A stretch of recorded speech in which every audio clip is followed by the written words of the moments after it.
which is our 4th event in the Festival of Disruptive Thinking series, which is hosted by the Entrepreneurship Institute. My name is Annabelle, and it's my pleasure to be moderating this event and to welcome you all here today. My colleague Nina is also here, and she'll be posting some additional information in the chat box. For those who aren't familiar with the Entrepreneurship Institute, we support students, staff, and alumni to develop their entrepreneurial mindset. We believe that everyone can be entrepreneurial and that entrepreneurial people can make the world a better place by solving problems and creating a smarter, more equal, and sustainable future. This week's festival showcases disruptive thinking, which is the ability to question and challenge the status quo of established systems to progress new ideas and ways of thinking. We are so delighted that David Stanley has joined us today to share his experience of being disruptive and hopefully inspire you all to be change makers too. David studied at King's himself and has gone on to be a disability rights campaigner, musical director, teacher, composer, and founder of the Music Man Project, which is a multi-award-winning international music education service for people with disabilities. And just before we begin, there are a few housekeeping points. This event is being recorded, so please do mute your mics and turn your cameras off if you prefer. There'll also be time for a Q&A at the end of the presentation, so drop any questions into the chat as we're going or save them till the end. And yeah, whenever you're ready, David, we can begin. Thank you very much, and good afternoon, everybody. It's a real privilege to be here, so thank you very much for the invitation. I want to talk about my work with the Music Man Project, specifically how over the past 2 decades, really, I have disrupted the arts in terms of expectation of people with learning disabilities, musicians, what they're capable of doing, and how I've done that. And I'm going to do that by talking a little bit about my story to this point, why I've chosen the path I have, and then the actual practical advice in terms of how I have managed to be reasonably successful in this field. So 22 years ago or so, I met Tony. Tony has Down syndrome, and he was just a friend of a friend. I had no other link with disabled people whatsoever. I was a musician studying at King's, and I actually thought it would look good on my CV. I thought if I take Tony out swimming or go to horse riding or something together, this would be voluntary work in my community. This is just the sort of thing that will be good for my career and prospects. And I saw Tony, and for some reason I thought, well, this is good. I can do these leisure activities, but as a musician studying, and I've been at King's, Royal Academy of Music, Guildhall School of Music and Drama, it was obvious for me to try some music with Tony. So I sat Tony down and I played him the song I Am the Music Man, and he loved it, but then he soon requested his favourite song, which was the 12 Days of Christmas. And he wanted the 12 Days of Christmas 14 times. And after the 14th time, we both collapsed in absolute laughter, because it was July that he was asking me to play the 12 Days of Christmas. So we're in the bright sunshine of July, and Tony wanted the 12 Days of Christmas 14 times. So I played that, and his reaction changed my life. It changed his life, but it changed my life more than ever. And from that moment on, I decided to carry on doing some work with Tony, and that developed to just a phone call to a local charity, Southend Mencat, where I live. And I said to them, look, I've met Tony, he's absolutely amazing. Can I do something like this with more adults with learning disabilities? And then that led to me setting up a weekly music school. And during that first few months of our music school with Tony and his friends, I joked with them. I said, one day you'll play the Royal Albert Hall. And it was a bit of a joke at the time. And then it became a sort of a bit of a pipe dream. And then as the decades went on, it became my absolute obsession to fulfill that promise. And 20 years after that promise, in 2019, I presented 200 of my students with learning disabilities at the Royal Albert Hall in front of 3,000 people. And it was the largest ever celebration of accessible music making for people with disabilities in the UK. We had an orchestra, community choirs, as I say, 3,000 watching, and it was the highlight of my career. And what I want to do is talk to you about how we got from one student. How did I get from Tony and a bit of a joke to not just only fulfilling that promise, but doing lots of other amazing things with my students and really challenging what it means to have accessible arts and culture in this country. Along the way, I was encouraged. And I think to be encouraged and to find inspiration is really, really important as you're developing your career as an entrepreneur. And I'm just going to read you a very short quote. Some of my students are autistic.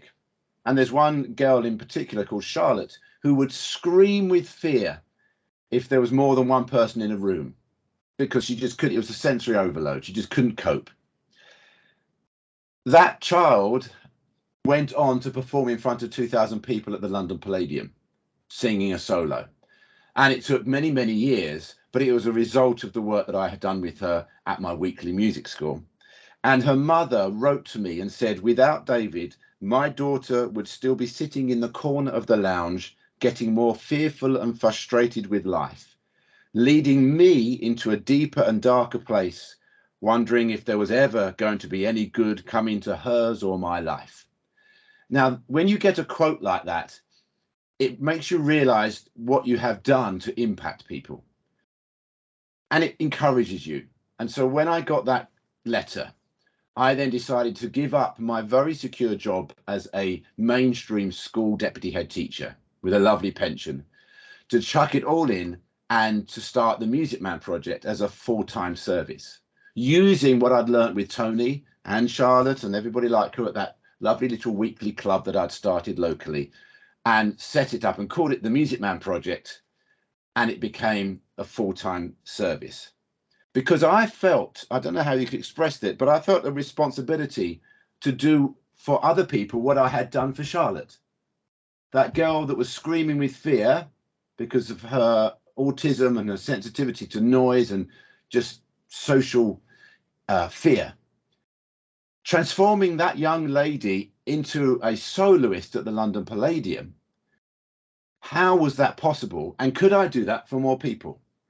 I was a good school teacher and a deputy head, but I thought actually if I left that job, I wouldn't be missed as much as if I stopped working with people with learning disabilities.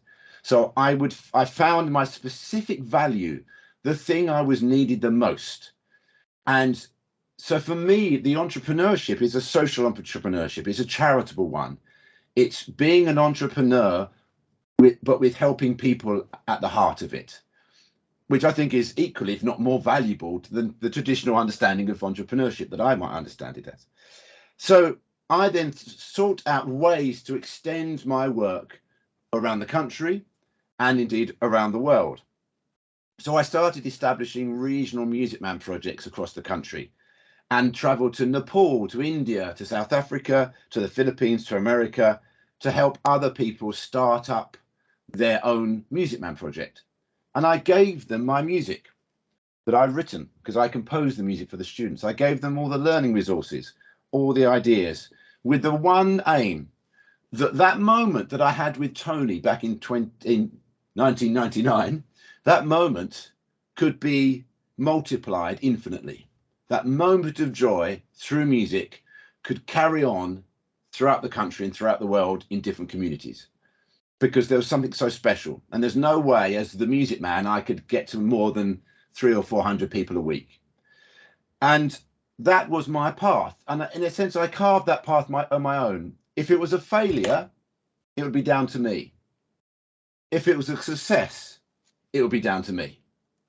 So I found that to be incredibly empowering. It's not for everybody. I was in a secure job, state school teacher. But I have to say, coming out of that system and doing something where it was down to me, whether it was a failure or a success, without many other, safety nets, was really, really empowering. And I'd had a good education. I'd been to King's and got my bachelor's degree and my master's degree, and I'd had 10 years of leadership in a secondary school. So I didn't do it without experience. I went in with some understanding and some knowledge of leadership. But the empowering nature of being an entrepreneur in that way was remarkable. The model that I used was one where I was paid to teach my program, the Music Man Project program, to my local community, but every other aspect, traveling around the country, going overseas, putting on concerts, showing other people how to do it, writing the music, trying to attract funding. All of those I just did in my own time. So if you're going, for me, if you're going to be successful in this type of work, you have to be willing to do lots for nothing. If you go into the mindset which says, I'm going to do this tonight, but I'm going to claim for the money from somewhere for that, then it won't happen as well as I think it might do. You have to commit yourself to doing something and then hope the rewards will come later. And that's what I did. So at the heart of it, I wanted to give students with learning disabilities the same opportunities that I had received at the Royal Academy of Music, at King's College London and the Guildhall School. Why? Why do we say someone with a learning disabilities can't be valuable musicians in their own right? Why do we only call music for people with disabilities music therapy? Therapy is corrective. It is trying to change, to fix something. It's one-to-one and clinical in many cases. I decided that no, music education and performance should be accessible for everybody. And what I discovered with that, and it was really kind of out of an ignorance. Remember, when I started, I didn't know anybody with disabilities apart from Tony. So I had no idea of the myriad of syndromes, of disabilities, of conditions, of obstacles. I had no idea. I simply taught music to whoever was in front of me, and I changed the language, the approach, depending on who was in front of me. I just adapted what I wanted to teach so that it could be taught to people with disabilities. And that was quite instinctive at first, and then I learnt as I went along. And then I started writing that down and sharing that information and knowledge. I made some terrible mistakes. I remember starting with a tambourine exercise with a young man, actually, who was autistic. And instead of copying me shake the tambourine, he threw it at my head and bashed my head in because I had no idea.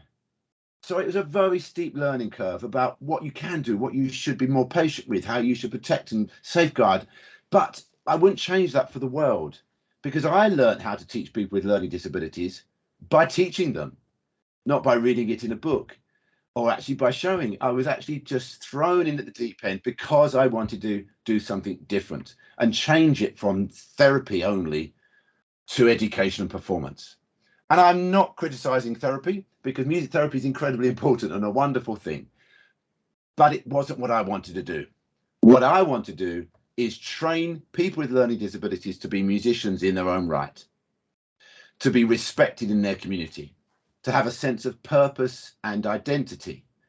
And that, you have no idea what that does to their well-being.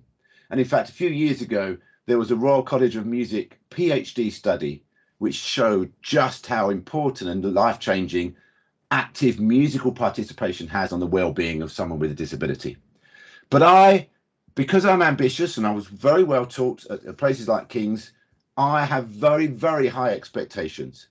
So I didn't just stop at teaching music in Southend. I wanted my students to perform in the West End. I wanted them to perform on the television, to feature on radio shows, to perform at the Royal Albert Hall. And indeed, my next unfulfilled ambition is to perform on Broadway in New York.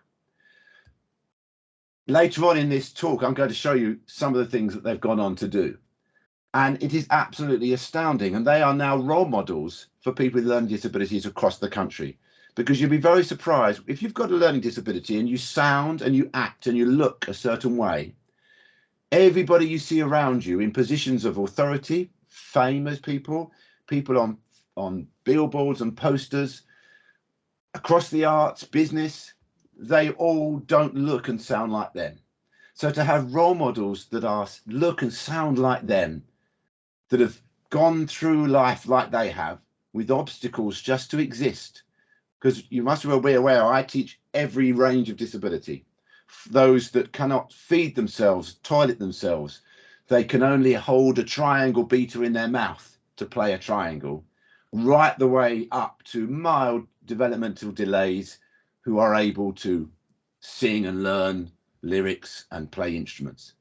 And that range all come together to help each other. So I want to then talk about some of the obstacles I had along the way and the disruption side of it, because actually before I was invited to do this talk, I was fascinated by the word disruptive, because I thought this was quite a forceful word. You know, I don't see myself as a disrupting person, because that seems to be quite a negative thing. But actually, it was a very positive thing, because you're disrupting the status quo. You're disrupting what is already out there and what might be limiting. And there is so much that is limiting for people with learning disabilities. And those with learning disabilities cannot, in general, speak up for themselves. So that is why they were known as the Forgotten Society. And remember, 50 years ago, they were hidden away in hospitals. They used to be called mental asylums. Anybody who was different was hidden away there. So they do not have their own voice to change their future like other minority groups might do. So I would become their advocate. And through my music, I'm able to put them center stage on a platform so that everybody can see what they can do, not just what they need, not just what they can't do, but it's about what they can do. And through music, I can give them that platform. And indeed, I can do more than that. I can write music for them that tells their story. So in 2015 at the London Palladium, our big first show, I wrote a musical, and it was called From the Asylum to the Palladium. And it was about their journey from institutionalism to the West End. And that is, what better example of disrupting, because I'm telling the audience, this is what society stopped them from doing, being able to come out onto a stage. So low expectation is something that I've had to overcome, and by telling people what they can achieve. But in order to be a disruptor, I would say that you have to have a lot of emotional intelligence, emotional quotient, I think it's called. You have to be able to cope with the fact that other people will say you can't do this. I tried to get my performers to play the Royal Albert Hall for 20 years. It took that long to convince people, including that venue, who have been wonderful since. They were absolutely amazing. But the journey to get them there, I had reactions like, oh, think of all the wheelchairs. That's going to be difficult. I had reactions such as, you won't be able to sell out the venue, so you can't have the venue. We had a lot of attitudes which were limiting. So we've got to break through that. I think overcoming obstacles to opportunity is just as important as a ramp to a building or a disabled toilet. If you block opportunity, that is just as bad. So you have to be very, very determined, self-motivated. And also, I don't know if anybody feels this, but how do you feel about rejection? If you get knocked back, if you fail at something, if you think you're not good enough, you have to be motivated by that feeling. So I now see a failure as just a rehearsal for success. And I can draw upon many examples where I have failed. For example, I failed to audition to get into the Royal College of Music as a piano player. Now, as it happens, I went to King's and had my lessons at the Royal Academy of Music. So I had best of both worlds. But I failed at many auditions at wonderful conservatoires. 15 years later, I was back at the Royal College of Music teaching their undergraduates about how to teach people with learning disabilities. I performed at the Royal College of Music concert hall with my students from the Music Man project. So that failure 15 years earlier or more became a success. But it was a very long route and a way about. So just always think, if you failed, it's just a rehearsal for the future. And don't be put off by that rejection. Keep engaging people. What I started doing is boasting that the Music Man project was the world's first education and performance service for people with learning disabilities. We won awards, so I became multi-award winning. We broke a world record. The world record was for the most amount of triangles played at once. So we're now the world record holding, multi-award winning international music service for people with learning disabilities.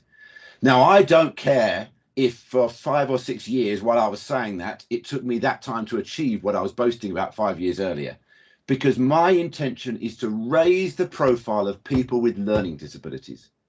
So you've got to push them, because they can't help them push themselves in the same way, and they will be ignored because society still has a slight issue with people who have learning disabilities. It's very hard sometimes to know how to talk to them. Sometimes they can be quite difficult and aggressive, but that could just be their way, and you just need to work out how to approach them. So by me getting them front and center, I hope that I'm somehow making it easier for everybody to understand each other. Because if they don't have those opportunities, you just won't ever meet someone with a learning disability. Whereas now, if you tune in December to Good Morning Britain on ITV, on December the 16th, you will see them on TV performing their charity single accompanied by the Royal Marines. So that is a great example of how music is now opening up and bringing attention. I also needed help. Couldn't do this alone. So I get as many people, patrons, you know, if you're a Z-list celebrity and you've done a performance with the Music Man Project, you're automatically a patron. I get politicians to come and help me. Penny Mordaunt, MP, has been an amazing help. Everybody and anybody, I will try and get them involved. Now, I think I have a great advantage because the secret weapon that I have are my students. There is one thing that will be much better than me talking now, and that is for you to meet the students. I could tell them that it would be difficult because it would struggle over Zoom, but generally speaking, in a room with my students would say more than 1,000 of my words, because they have a unique passion for music, they have a unique joy, and when they perform they are just so expressive and emotional that somehow you don't care if they're playing wrong notes. You just get swept up in the rhythm and the joy. And probably changing the face of the arts for me is about showing people that you haven't got to get all the notes perfect all the time. You don't need to be an elite musician to be a musician.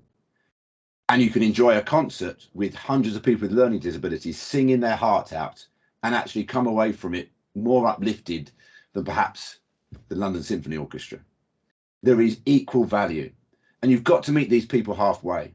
You can't say, well, because you've got a learning disability, you won't ever be good enough at the violin, so therefore I'm not going to come and see you in a concert. We have to address this. And I compare it to the Paralympic movement in sport. We go and watch the Paralympics, not because we're watching disabled people having sports therapy. We're watching them compete. It's entertaining, and we want them to win for our country, whoever we're supporting. And I am campaigning for the equivalent in the arts, and that's a lot of what I do. Just looking at the time because I've gone too much. I want to also say that I have benefited more than anybody else. It seems very altruistic. Music Man gives up job to help people with learning disabilities. Isn't he wonderful? Well, no. I've actually received more out of this work than anything else. I've got the best job in the world.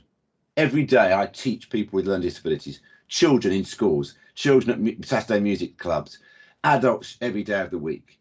We travel all over and we get invited to perform everywhere. And I think they're the best of humanity. They teach me things every single day. So I can say I'm a composer whose music has been performed at the Albert Hall and the London Palladium. I'm a musician who's played 9-foot grand pianos at the Royal Albert Hall. How could I have done that without the Music Man Project? It would have been a lot tougher. Might have happened, but it would have been a lot tougher. So they have done it for me. Now, what I'm going to do is just very quickly talk through some of the slides so you can actually see that my words are supported by evidence here. And this is just a list of a few of the things that we've been doing. Here we go. So can you see that, everybody? Can I have some nods? Good. So we've got, these are my ambassadors that go all over the country with me. Just amazing individuals, the secret weapons of the Music Man Project. You cannot be proud to be moved and delighted and overjoyed by meeting these people. They've overcome huge challenges to get where they are. There's our performance at the London Palladium, 2015. There's our conductor, Daniel Cater, who's conducted symphony orchestras, Royal Marines bands at these wonderful venues. Can you imagine how proud his family are? They now have something really to be proud of. We broke the world record for the most amount of triangles, 1,521 when you include the audience, who also was a member of the royal family in the audience as well. And these life-changing events spur us on to do even more.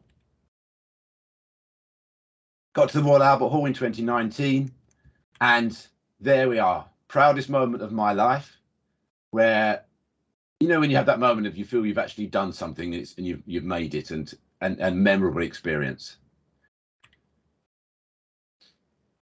My favorite picture, determination. Absolute determination is the only way you're going to do this, because no one makes any money from learning disability. It's not a money-making industry.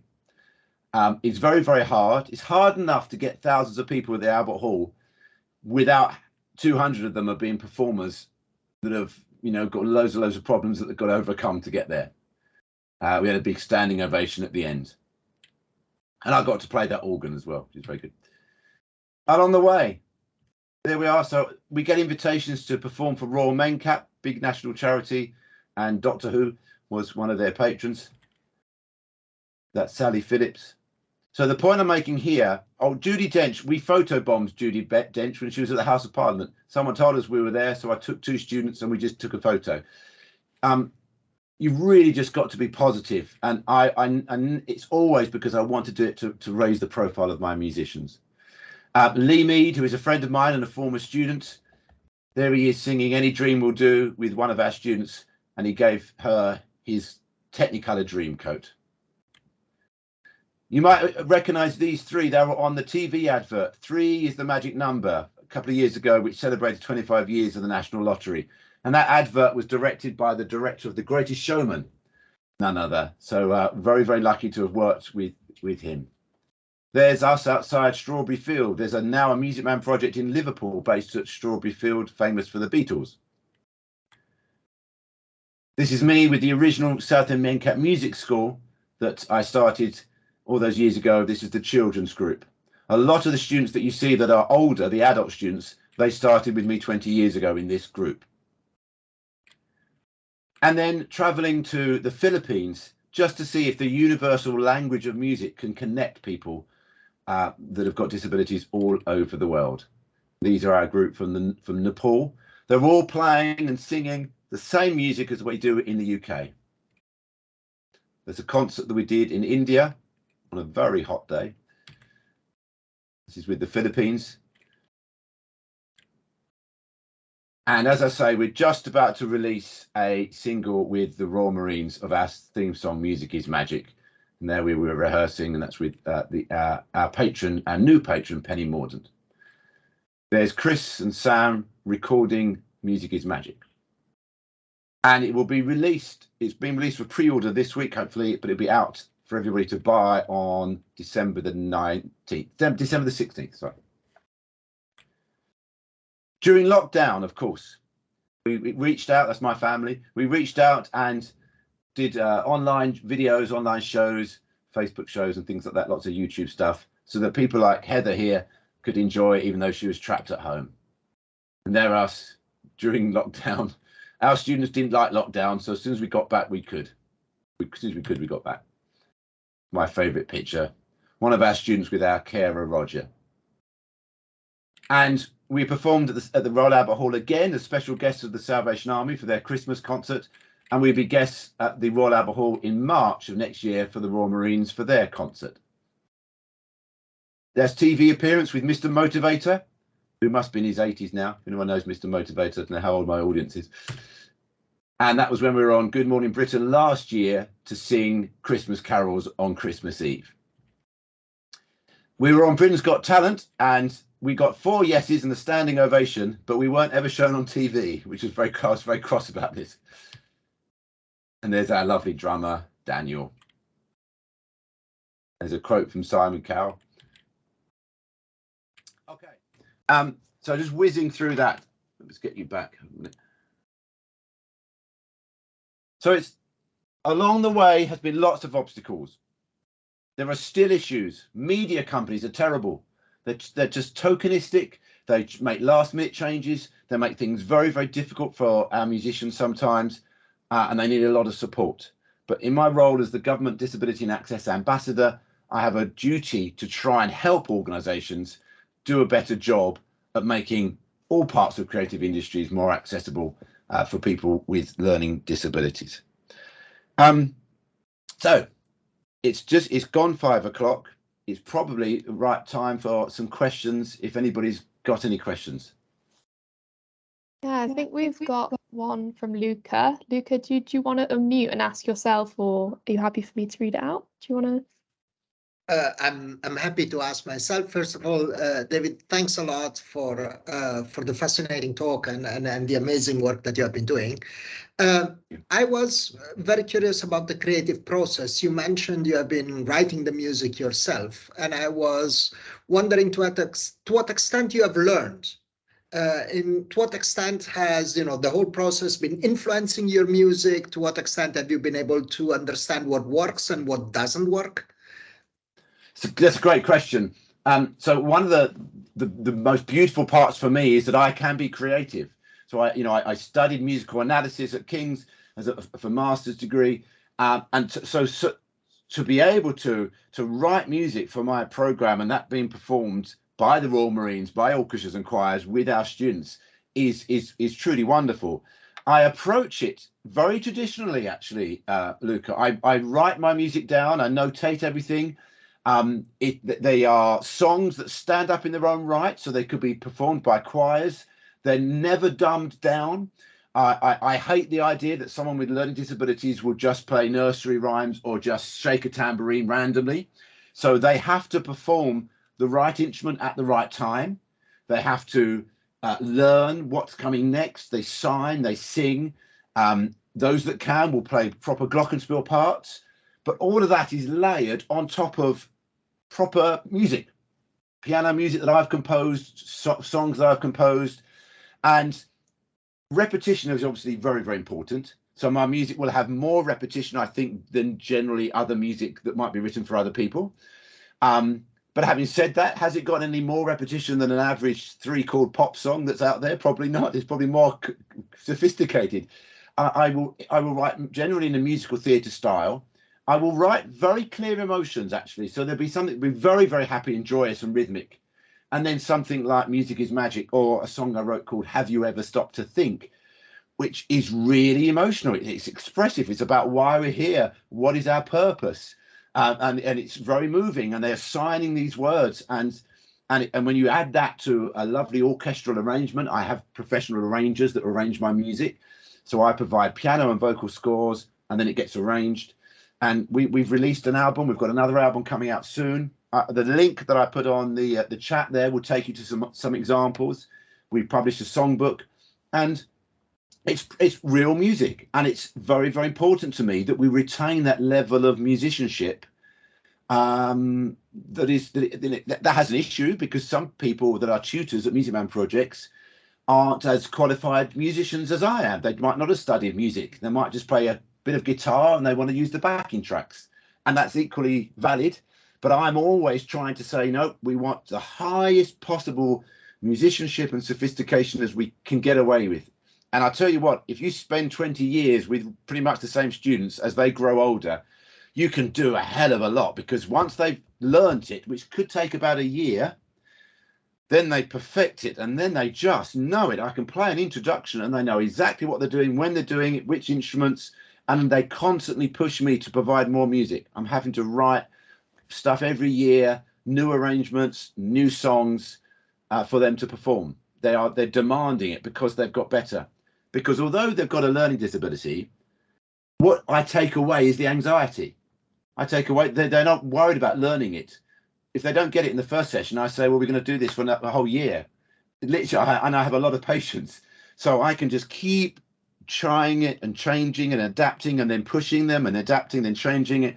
And then by the end, you've overcome their anxiety because they're in a really safe space. They know if they can't do it, then they play something else. Remember, in music, you can differentiate. You can have that all-important cymbal crash, which is at the end of the piece, which somebody can just hit a cymbal at the right time. If they can do that, then they're a valued part of my musical ensemble. So a lot of that is going on, and the music is the proof. Thank you very much. Any other questions, Anna? But you've frozen for me. Oh, have I? Right. Well, if you can still hear me, I have a quick question.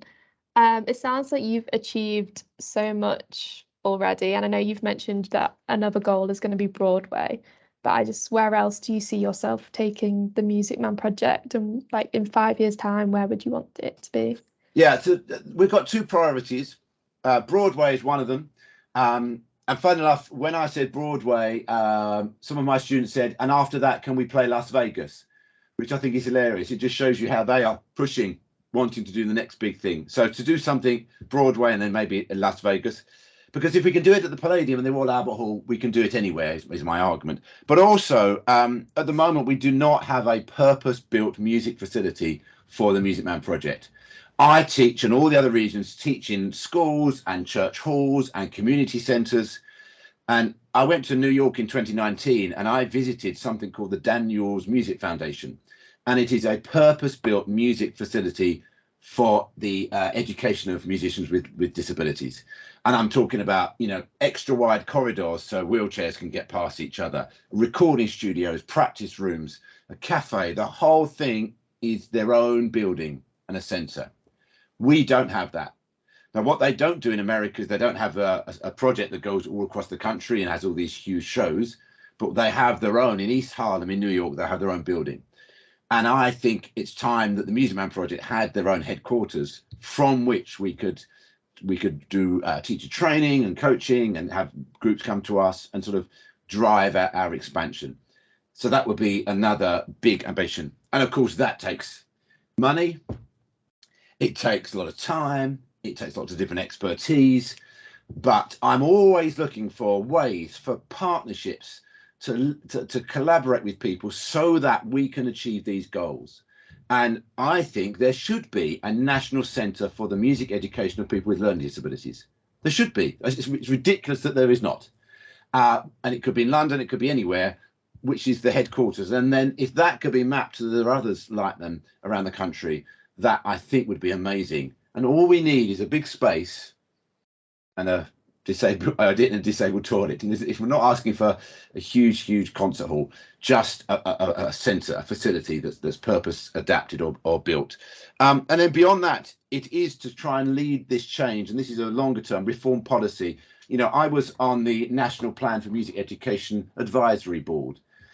Because of my work as a Disability Access Ambassador, which came about because of my work with the Music Man project. So these things have a knock-on effect now. I now helped write the strategy for music education in the UK. And so now, as a result of that, schools and music hubs will be delivering a better curriculum and extracurricular opportunities for children with SEND in schools. So I think all of that will then filter up so that they will then have more opportunities. I think that's probably the three main areas that I want to expand into. So quite big things. Yeah, that sounds absolutely amazing though.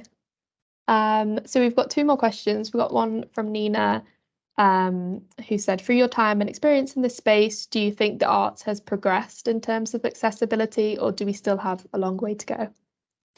Yeah, so I still think we have a long way to go. There is progression in terms of if you're an established provider, so now I am 20 years and the roles that I have, I am now listened to. I am now respected. I now know what to say to open the doors, and I've got the connections to do it. But when I started, I had nothing. Now I've got the church. I'm a Churchill Fellow. I've got a British Empire Medal from the Queen. I'm a King's Alumni, National Plan for Music Education and Disability and Access Ambassador, and collaborating with the Royal Marines. That gives me the credibility for people to listen to what I say. Hence why I'm here now. But when I started, I didn't have that, so I was ignored. Now, it shouldn't be the case that somebody 20 years ago who has a group of musicians that just want to put on a performance somewhere or want a bit of funding or collaborate with an organization, it shouldn't take 20 years. I don't think it would take 20 years now, but it takes a long time. So I want to try and show the way so that other people don't have to take 20 years to get the arts to be changed. There's still a long way to go on the big organizations. There are huge, I'm not going to mention them because I'll not upset anybody, but there are huge national organizations, whether it's education or arts, even health and social care, that I think could embrace this whole music, arts, accessibility reform for the benefit of everybody involved. But there is still a lot of elitism in the arts. It still makes people scared. It's still very, very difficult to do. It's all of those obstacles that shouldn't be there because we live in meant to be an equal society, but they are still there. So you need people to keep pushing. And if I do nothing else than just keep bashing the door down and helping therefore other people run through that door in many years to come, then I think that's a good legacy for the future. Thank you. Claire, did you want to unmute and ask your question? Sure. Thank you so much, David. It was really, really interesting. So I'm doing some work. You might know the organisation, but Palladium Music Foundation, Yes. So I'm a researcher for a research charity called Bravo Victor, commissioned to do some work for the BMF. And essentially we're looking at kind of employment, employability and kind of experiences for aspiring musicians who want to work in the music industry more widely, not just as musicians, but, you know, technicians, sound producers, all kinds of roles. And in my past work and in their own kind of anecdotal research, we kind of have this issue of kind of the disability arts music scene and kind of what that means as a visually impaired musician or a musician with any other kind of disability or learning difficulty kind of thing. So I was wondering if you could reflect on, I guess, how you see the disability arts, in inverted commas, scene kind of playing a role, if it does play a role, if it should continue to play a role.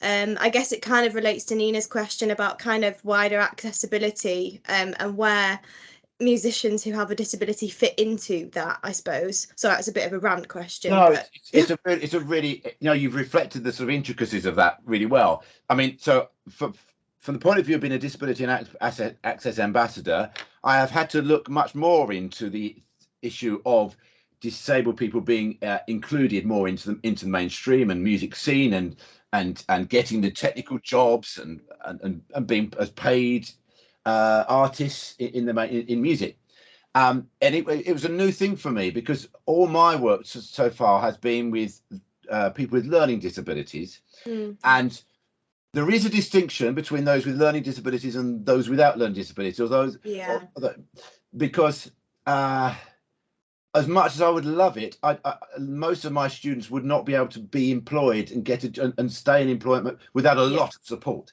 So what I'm doing is actually providing a service for them to almost continue some education. They are my students, and they are doing like a lifelong learning, so that they're not just in care homes or not just sat at home doing nothing at all.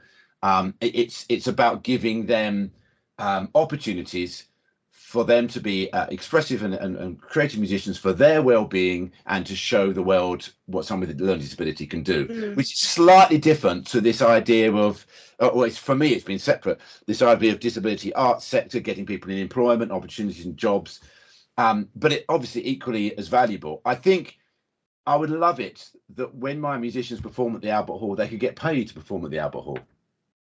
But at the moment, we're nowhere near that stage.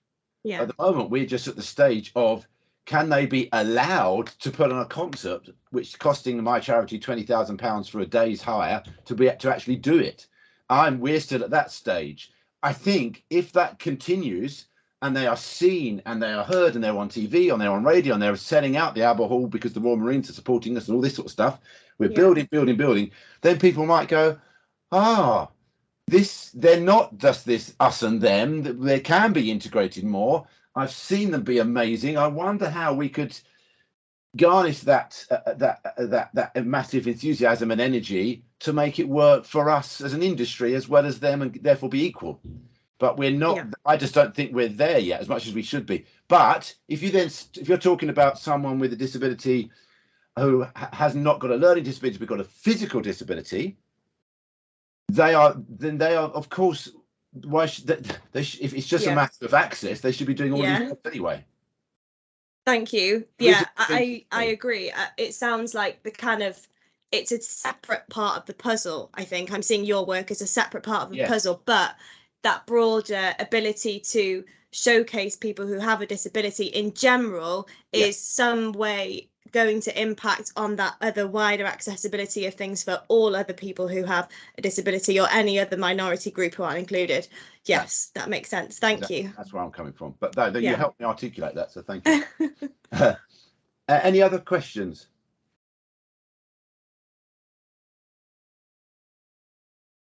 I don't think so. I think that brings us to the end. Thank you so much, David. I personally really loved hearing all about Music Man Project and all the incredible work you've done. So amazing to hear about your own determination and what you and your students have achieved.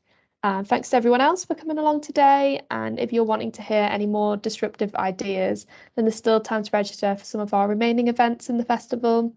Nina is sharing a link to our website now, and we've also linked a link to subscribe to our Entrepreneurship Institute newsletter, which is the best way to find out about all our events and opportunities like this. So I hope you all have a great evening. Thanks for coming. Thank you.